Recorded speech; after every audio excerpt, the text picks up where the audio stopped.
Program ini didanai oleh para sahabat dan mitra dari Joyce Meyer Ministries. Bagaimana kalau saya ingin sesuatu tapi Tuhan melarangnya? Mungkin saya harus berusaha kalau Tuhan tidak membantu saya. Saudara tahu kita berdoa tapi juga membuat rencana sendiri kan? Rencana lain agar keinginan kita tercapai, rencana cadangan untuk memastikan.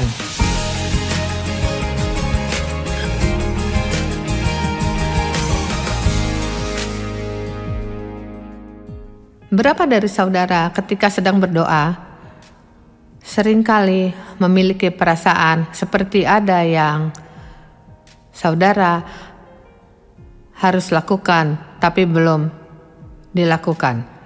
Saudara mengerti? Iblis tidak ingin kita berdoa dengan kepercayaan diri.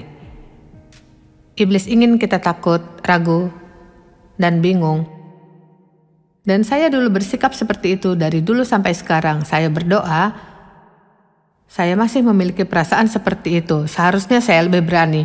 Mungkin saya berdoa untuk hal yang salah, atau mungkin saya berdoa yang salah. Jadi, seringkali saat saya mengalami masalah yang sama, firman-Nya berkata, itu salah. Sebenarnya apapun perasaan kita, jika perasaan kita tidak sesuai dengan firman, maka itu salah karena firman yang benar.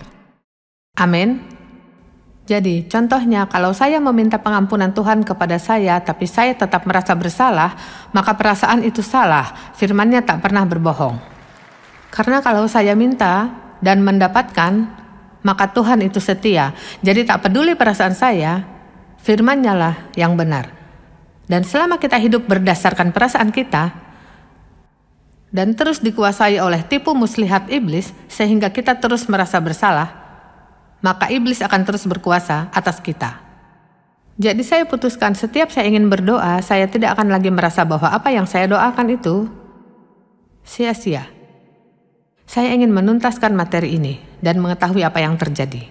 Dan dulu saya merasa bahwa doa yang panjang dengan kata-kata dan diatur dengan baik adalah doa yang didengar. Tapi Yesus mengajarkan bahwa doa yang efektif mengubah hidup, doa yang kuat bisa sangat sederhana. Sangatlah sederhana. Saya punya satu cicit, dia kira-kira berumur 3 tahun. Dan satu malam ibunya sakit perut. Dan ibunya berbaring di kasur karena sangat sakit. Kemudian dia tumpang tangan ke ibunya. Dia akan berdoa untuk ibunya. Dia berkata, Yesus, Mami sakit. Amin.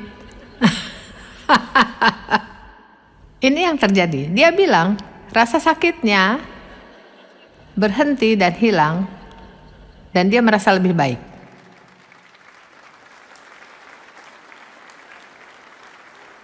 Hal itu membuat saya mengalami satu situasi di mana Tuhan ingin menantang saya. Ia berkata, aku ingin kamu berdoa untuk apa yang kau inginkan dengan kata-kata yang sederhana.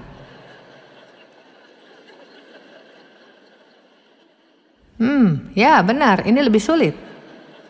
Saudara tahu, ini menjadi sulit saat kita bersalah dan berkata, Bapa ampunilah aku atas kesalahanku, amin. Seharusnya kita doa, oh Tuhan ampunilah aku Tuhan, tolong ampuni aku melakukan kesalahan, aku berjanji tak akan melakukannya lagi. Saudara akan melakukan. Jangan buang waktu untuk janji yang tidak bisa ditepati. Lebih baik katakan ini, aku akan jatuh ke dosa yang sama tanpa bantuanmu. Jadi mari kita belajar bahwa kuasa doa bukan berdasarkan kata-kata atau kefasihan atau panjangnya durasi, tapi berdasarkan 2 hal, yaitu iman. Apakah Tuhan mendengar saya? Apakah Tuhan peduli dan ingin campur tangan dalam hidup saya? Membaca Alkitab akan sia-sia tanpa iman saya. Saya yakin doa harus dengan kesungguhan. Hari ini saudara akan mengerti bahwa Alkitab telah mengatakan doa orang benar yang kuat dan efektif sangat berguna. menghasilkan kekuatan yang sangat dahsyat. Saya suka versi ini. Saat kita berdoa, kekuatan dahsyat akan terjadi. Kekuatan dahsyat akan terjadi. Saudara tahu kapan iman kita diuji? Saat kita menunggu. Kita bisa berdoa dengan iman. Kita bahkan bisa bersemangat ketika sesuatu terwujud. Tapi kita punya janji Allah. Alkitab berkata, dengan iman dan ketekunan. Dan seringkali kita harus menunggu.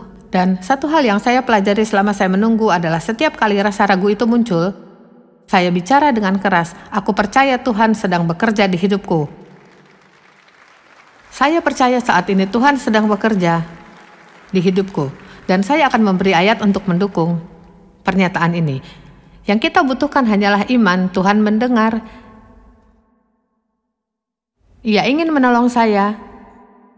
Dan juga memiliki kesungguhan saat kita berdoa, dan itu membutuhkan fokus. Berapa banyak dari saudara yang susah fokus berdoa padahal hanya 10 menit. Pagi ini, saya lihat jam 8 pagi dan saudara tahu saya telah berdoa dengan segala cara kesana kemari dan itu baik, ketahuilah bahwa Tuhan mendengarnya. Tapi saya ingin menggunakan 10 menit ke depan untuk fokus tanpa gangguan, untuk kita berdoa. Dan saya harus memfokuskan pikiran saya untuk itu dan tidak terganggu oleh apapun. Itulah arti dari doa yang efektif dan kuat. Kuat bukan berarti harus teriak. Tidak harus sampai menangis. Saya baca buku tentang orang yang berdoa hingga menangis. Menurut saya itu hebat, tapi saya tidak mudah menangis. Maka saya berharap Tuhan menjawab doa saya walaupun saya tidak menangis. Amin. Menurut saya itu doa yang kuat, efektif, terfokus, dan sungguh-sungguh. Saat kita berdoa, kita berbicara pada Yesus. Jadi mulailah bersikap benar saat berbicara dengan Yesus. Bukan seperti berbicara dengan orang lain.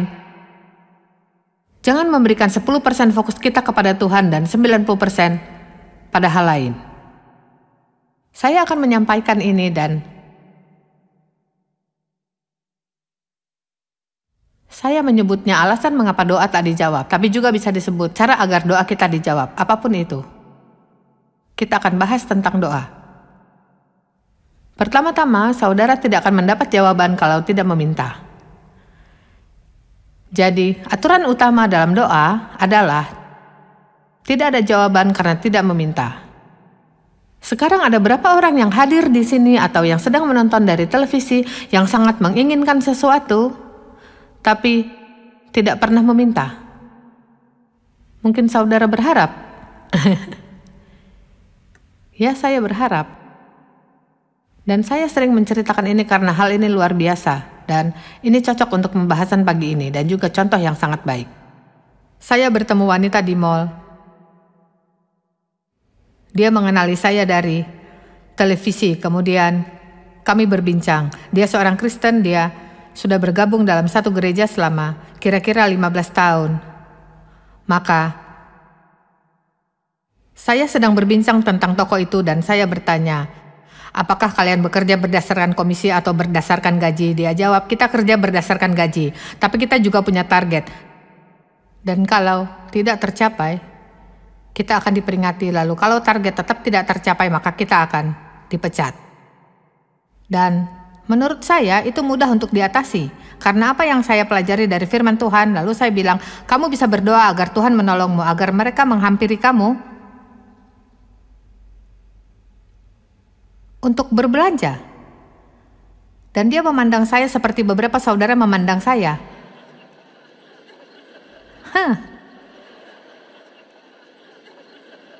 Dan berkata, yang saya lakukan adalah hanya berdiri di sini karena takut kehilangan pekerjaan. Dia memandang saya dan bilang, jadi, bolehkah aku berdoa tentang hal seperti itu? Saya jawab, sayang, kamu boleh berdoa ke Tuhan tentang apapun yang menjadi pergumulanmu. Jika saya harus memenuhi kuota penjualan dan yang saya butuhkan hanyalah banyak orang datang ke saya untuk membeli barang, kenapa saya tidak berdoa ke Tuhan agar mereka datang ke saya? Bagaimana kalau itu bukan kehendak Tuhan? Maka jangan dipikirkan, kau tidak akan dapat. Ini bukanlah hal yang sulit dilakukan. Kita akan belajar untuk berdoa menurut kehendak Tuhan. Saudara tahu, saudara bisa bilang kalau ini kehendakmu sebanyak mungkin. Saya menyarankan untuk tidak menggunakan kalimat itu kalau yang saudara doakan sesuai dengan firman. Saudara tidak perlu bilang kalau ini kehendakmu, selamatkan anakku. Menurut saya itu jelas, tapi saudara tahu saya menyerahkan semua ke Tuhan. Saya tidak lagi memikirkan hal itu. Karena hubungan saya dengan Tuhan, saya percaya padanya dan juga sebaliknya. Saya tidak mau sesuatu yang bukan kehendaknya. Dan saya akan berdoa tentang semua hal yang saya pikirkan seperti orang gila. Amin. Karena kalau mereka bisa dapat sesuatu, saya juga ingin dapat. Saudara dengar. Kamu pikir kamu siapa? Bukan siapa-siapa. Dan itu keindahannya. Benar-benar seseorang yang tidak layak dan bukan siapa-siapa. Tapi ketika Tuhan melakukan sesuatu, kita baru bisa melihat kemuliaannya.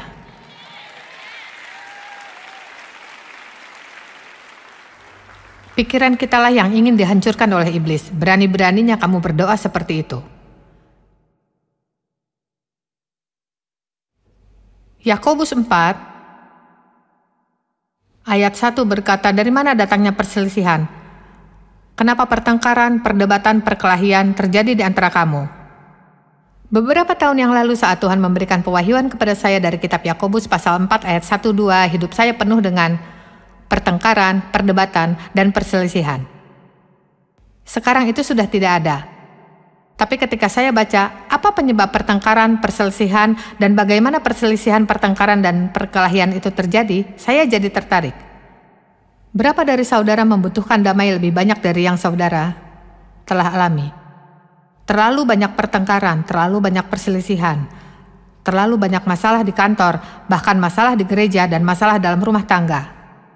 Perselisihan adalah pertengkaran, percakapan yang memprovokasi, tapi itu juga penyebab kemarahan, dan saya membenci hal itu.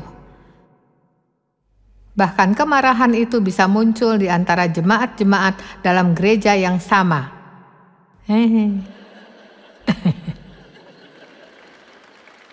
Ayo. Jadi, saya pantas menjadi pemimpin pujian, suara saya lebih bagus. Dia bahkan tidak bisa bernyanyi tanpa panduan dan suara saya bagus. Ayo, benar kan? Lalu apa yang menyebabkan semua ini? Tuhan memberikan kita damai, Tuhan berkata, damaiku kuberikan padamu. Gunakanlah itu. Tuhan berkata, apakah itu tidak melebihi keinginan dagingmu? Maka keinginan daging, keinginan duniawi, hilangkanlah itu. Itu sesuatu yang kita inginkan. Jabatan tertentu, promosi, keuangan, mengingini yang orang lain miliki. Yakobus 4 ayat 2. Kamu mengingini sesuatu punya orang lain, tetapi kamu tidak memperolehnya. Yakobus berkata, kamu tidak mendapatkannya, kamu tidak akan mendapatkannya seperti ini. Lalu kamu membunuh, karena dalam hati membenci adalah membunuh. Sekarang mari kita bicarakan area keraguan itu. Saudara bilang, saya tidak membenci apapun. Tapi apa saudara mengasihi mereka? Jadi, tidak, saya juga tidak bilang begitu, tapi saya tidak membenci mereka. Tapi saya tidak melihat pilihan lain dalam Alkitab, seperti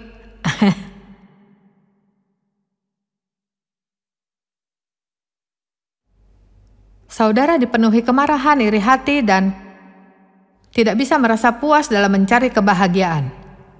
Jadi, sebelum membaca jawabannya, Yakobus berkata, lihat apa penyebab kemarahan dalam hidup manusia.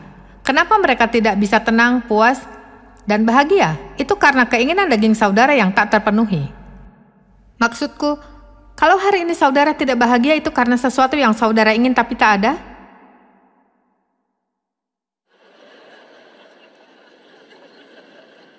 Kalau ini terlalu berat, kita lakukan perlahan. Berapa lama saya tidak bahagia karena pelayanan saya tak berkembang seperti yang seharusnya? Bertahun-tahun. Saudara tahu, kita dalam perjalanan. Dan hidup tidak selalu tentang tujuan akhir. Hidup juga berfokus pada perjalanan. Dan saudara harus belajar untuk menghargainya. Artinya saat saya mengejar sesuatu yang saya pikir saya inginkan, Tuhan akan mengerjakan banyak hal dalam hidup saya sampai saat saya mencapai tujuan saya, hal itu tidak lagi penting. Oh, para wanita yang cantik dan lajang, saudara meyakinkan diri sendiri bahwa saudara tidak bisa bahagia kalau saudara belum menikah. Dan beberapa dari saudara yang sudah menikah selama 30 tahun berpikir bahwa saudara tidak bisa bahagia kalau saudara tetap menikah. Yang saya maksud adalah, apapun yang kita miliki, sampai kita belajar mensyukuri pemberian Tuhan yang ada sekarang. Saya bilang sampai kita belajar mensyukuri pemberian Tuhan yang ada sekarang.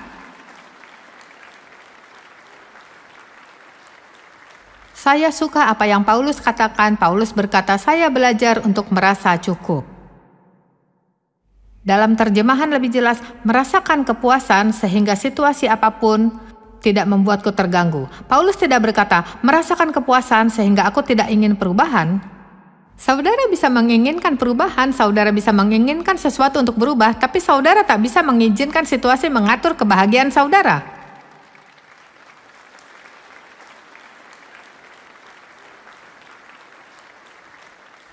Amin.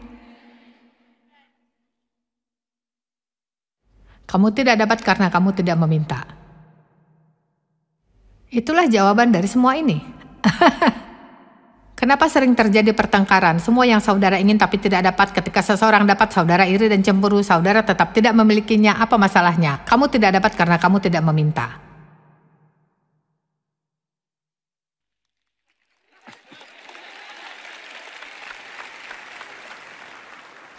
Dan ketika saya membaca kalimat itu bertahun-tahun yang lalu, saya beritahu, saya bergumul dengan banyak keinginan daging. Saudara tahu arti kalimat itu? Artinya, kita ingin mengerjakan bagian Tuhan. Saya beritahu, kalau saudara mencoba mengubah pasangan saudara, itu tidak akan berhasil. Tidak akan. Datanglah ke Tuhan dengan masalah. Datang dengan kerendahan hati dan bilang, Tuhan, aku datang dengan semua masalahku. Dan kalau sikap hatiku salah, maka hiraukanlah aku. Aku ingin engkau mengubah Dave.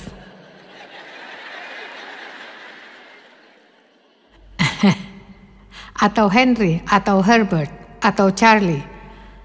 Dan untuk para pria di sini, Mary Lou, Mary Jane, Janet, siapapun. Itu untuk kita semua. Kita ingin mengubah anak kita. Kalau saudara punya 4 anak, mereka semua berbeda. Kita mau mereka seperti kita, tapi kita pun belum mencintai diri kita. Bukankah itu menyeramkan? Jika keluarga saudara menjadi seperti saudara,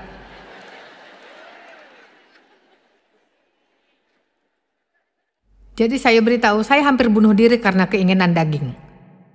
Dan ketika saya membaca firman, oh, sukacita surga memenuhi saya. Saudara tidak punya karena tidak meminta. Sekarang itu menimbulkan kekhawatiran. Karena akan muncul pemikiran seperti, bagaimana kalau Tuhan tidak ingin aku memilikinya?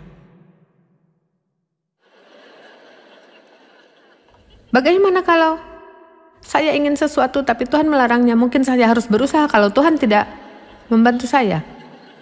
Saudara tahu, kita berdoa tapi juga membuat rencana sendiri kan? Rencana lain agar keinginan kita tercapai, rencana cadangan untuk memastikan.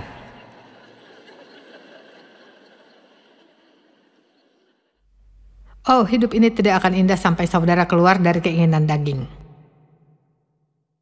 Dan belajar bahwa ketika ada permintaan, di situ akan diberikan. Jangan takut untuk minta kepada Tuhan. Ia mencintai dan ingin membantu saudara. Saudara tahu anak kecil meminta banyak hal yang tidak baik dan orang tua tidak memberikannya. Kalau Tuhan tidak memberikan sesuatu itu karena kasih. Ia tidak mengurung saudara. Ia mengetahui apa yang saudara belum tahu. Ayo, Tuhan sanggup. Efesus 3 ayat 20 berkata, Tuhan sanggup melakukan sesuatu yang sangat berlimpah dan melebihi yang kamu harapkan. Yang kamu harapkan, pikirkan, sesuai dengan kuasa-Nya atas hidup kita. Yesus berkata, minta. Saudara tahu ketika saya butuh dukungan dalam hidup dan iman saya tahu di mana ayat-ayat yang berkata minta, dan saya akan membuka dan membacanya. Saya bawa semua itu pagi ini, tapi terlalu banyak untuk membahas semuanya. Tapi kata minta artinya menginginkan, memanggil, memiliki, dan ini yang saya suka, untuk meminta apa yang memang milik saudara. Tuhan sudah menyediakan semua kebutuhan kita. Ketika saya di bank dan ingin mengambil uang saya, dengan sopan saya akan memintanya apa yang menjadi hak saya kepada mereka. Tapi saudara belum meminta ke Tuhan. Kita tidak bisa hanya menunggu. Tuhan akan menolong saya ketika saya merendahkan hati. Saya tidak bisa berprasangka kalau Tuhan ingin menolong, Dia akan menolong. Rendah hati ditolong.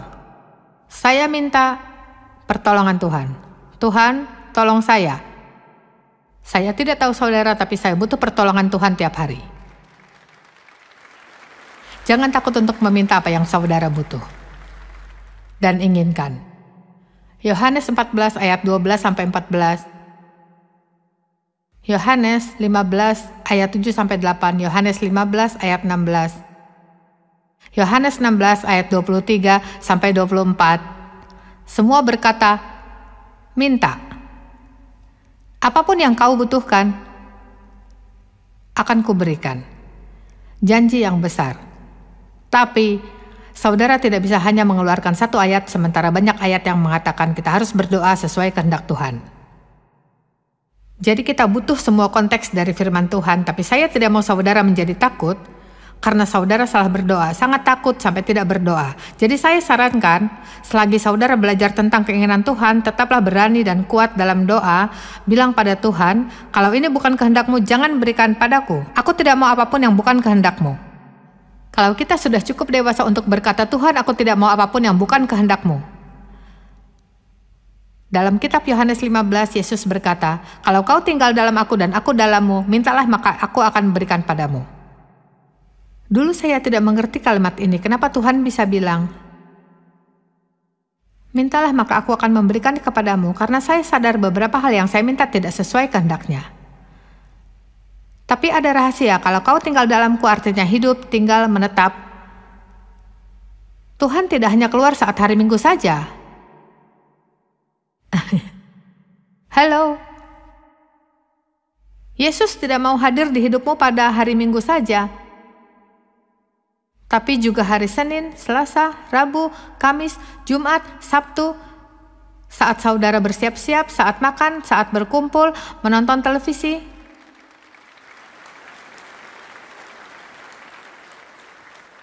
Jadi itulah arti dari tinggal dalamnya.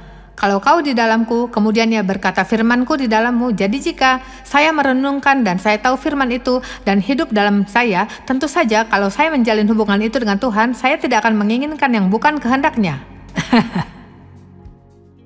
Jadi saat saudara dalam proses untuk bertumbuh, jangan takut untuk meminta. Tapi kalau tidak dapat, jangan kecewa.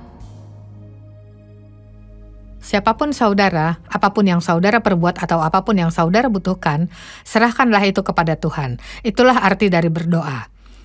Firman-Nya berkata kita harus meminta. Sederhana tapi sangat kuat. Markus 11 ayat 24 berkata, karena itu aku berkata kepadamu, apa saja yang kamu minta dan doakan, percayalah bahwa kamu telah menerimanya, maka hal itu akan diberikan kepadamu.